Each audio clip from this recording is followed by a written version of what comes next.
Reka mbifurize ibihe byiza ku bantu dukomeje kubana, ni byiza yuko mudukurikira. Aka kanya tujya kubagezaho ubusobanuro bw'izina Sandrine. Sandrine ni izina rihabwa umwana w'umukobwa, rifite inkomoko ku rurimi rw'Ikigereki, risobanura umurinzi w'ikiremwamuntu cyangwa se kurinda ikiremwamuntu. Ba Sandrine barangwa no kumenya gufata ibyemezo, kubona ibintu byose ku ruhande rwiza, ntibite cyane ku ngaruka zabyo. Ngo ba Sandrine rero ngo bazi guhana amakuru ku buryo bworoshye, ngo bavugisha ukuri, ngo kandi bagira udushya twinshi. Dusoje dusuhuza abantu bose bitwa ba Sandrine aho bari hose, turabakunda cyane.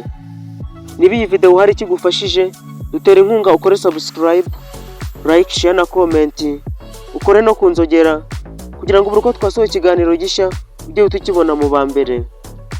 Hagati aho, nimba wifuza yuko hari izina twagusobanurira, twandikire muri comment ahantu hagenewe gushyirwamo ibitekerezo, tuzagusobanurira iryo zina twifashishije ubushakashatsi bwimbitse.